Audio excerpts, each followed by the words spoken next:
All right, ladies and gentlemen, we're going to be watching game number 3 right now. We're going to be playing on Anatolia, and we do get exactly. This is of all the maps for me to play against Oranos. I mean, there's 2 that I'm going to be happy with. There's this one, and there's Midgard. 2 maps I'm really happy playing against Oranos on. Everything else is, please give me a good map. Please give me a good map. Please give me a good map. At least this map doesn't matter what the map looks like. I'm going to be happy. So there's several different ways to approach this as set. You can eat your herdables. You can jump onto your chicken. You can eat your boars. You can convert your boars and keep them alive and try and go for some sort of a cheese. You can send your villager and pharaoh forward to harass the enemy dock builder or forward villager to cause some problems to the early game of the Atlantean player. I am a fan of not cheesing in the archaic age because I know that no matter what he does, I have an answer. But if I cheese, then I don't have an answer. If my cheese doesn't go well, I don't have an answer. So why would I cheese is the general sentiment. So I make a slight build order mistake here. This next villager that pops out of my town center is supposed to go to the other side of the map. You can see I did a little trick there where I chopped the wood to 10 and then I started the lumber camp, and that's going to allow my pharaoh to jump onto the lumber camp here. Now, I think that Soup and crew rightfully made a pretty good suggestion to actually chop the straggler trees down here and save the build time of the lumber camp. Now, obviously, you're gonna, I mean, it's not that big of a deal, but I'm not sure actually if it would be on this map with only 2 straggler trees and the fact I need so much wood income. I think building the stuff is much better. Anyways, because I didn't send this villager over to the top side after that 3rd villager on wood, you can see I've got 4 on wood right now. My build is 3 on wood and then send the villager up to the top dock. Because I didn't do that, I'm actually going to end up getting slightly housed here.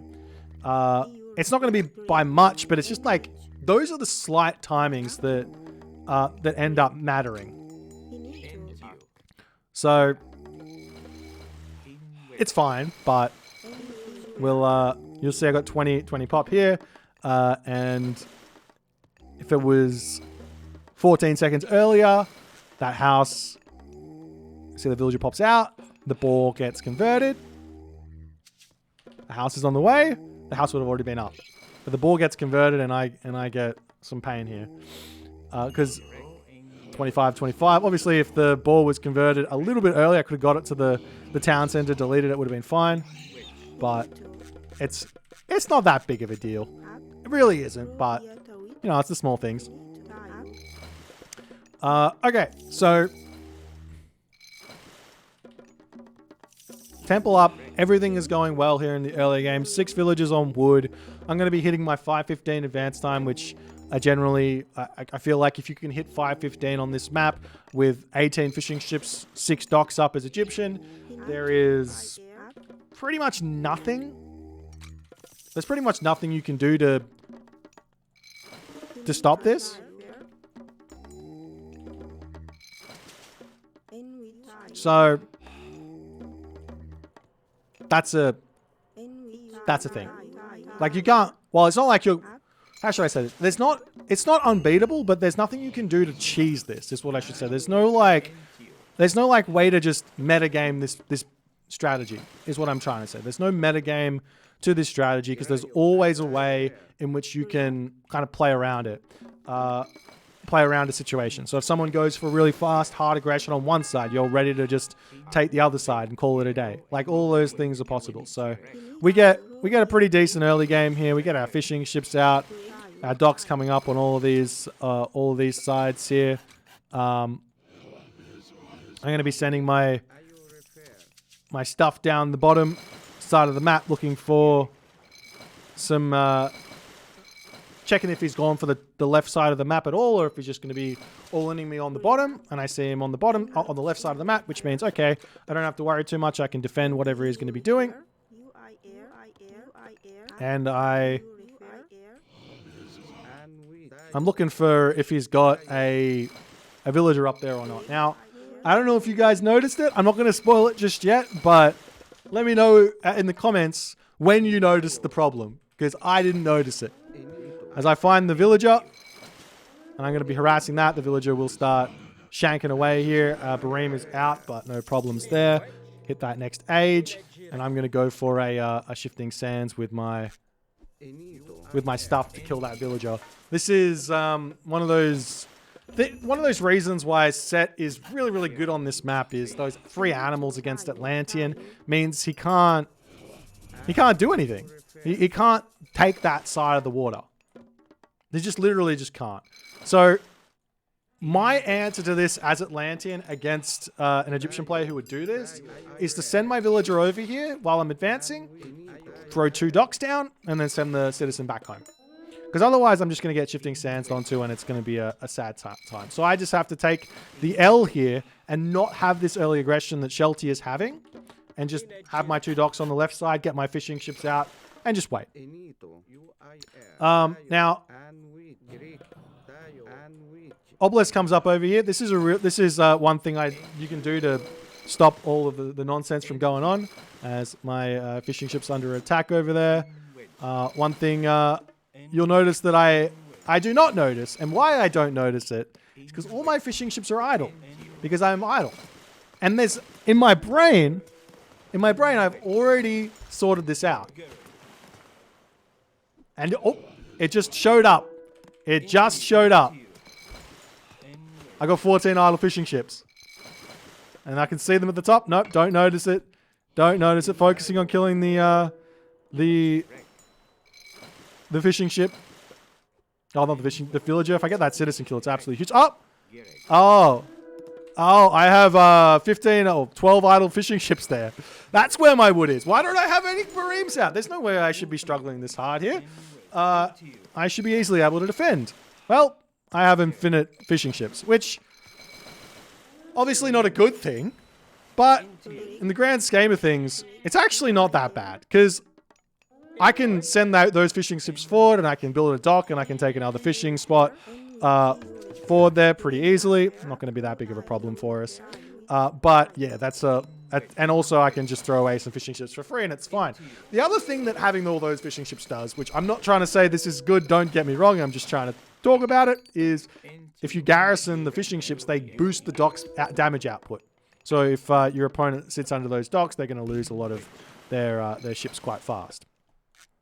And I do manage to get to that next age. And I can start getting myself some stuff out here. As we've defended.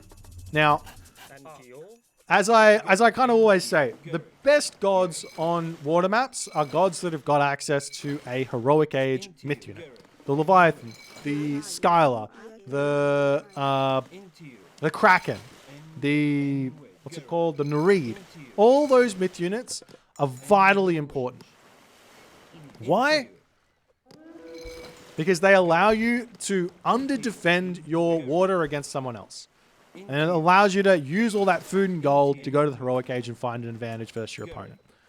As Shelty is pushing forward, he is getting a little bit dragged underneath both of my docks here. So even though he's got all the Bareems in the world, I'm completely fine here.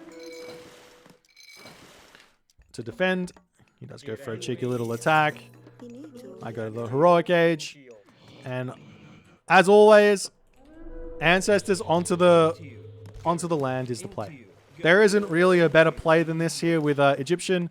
Ancestors Eclipse onto the economy, ancestors onto the economy. It's all the same. Idle that economy, go mythic age is generally the play here with Isis and Set against pretty much everything. Idle the economy, keep putting the pressure on, grab the center of the map after you've caused all the problems in their main base, and call it a day. I've also got my Leviathan out, so I can start tanking, and I'm going to try and steal some fishing spots here with my extra fish. and I'm in an absolutely commanding position, and I should be able to head to the Mythic Age really, really soon as I finish up on that gold mine. The other amazing thing about playing Anatolia, as Shelty does end up tapping out that he doesn't want to play. I can show you the happiness. Oops, that's the wrong button. I am not better than this guy. I am not better than him. Set is overpowered. Let's go. Let's go. What was this fucking fishing ship bullshit?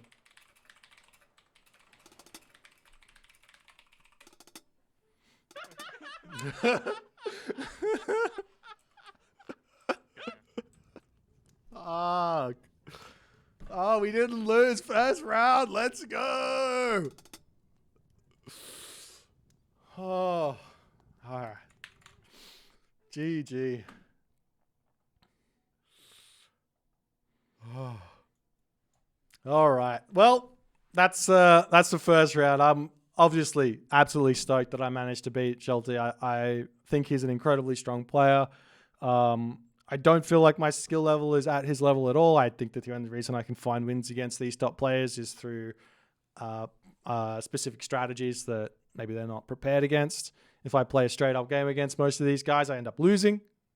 So I have to go in with a different mindset, a different way to play. And it ended up working out in this one. Super happy. Even with the funny fishing ship shenanigans in that last game and the blunder in the first game, we managed to find the victory. Again, if you guys enjoyed this and enjoy me participating in tournaments, do let me know. And I'll see you guys in the next one.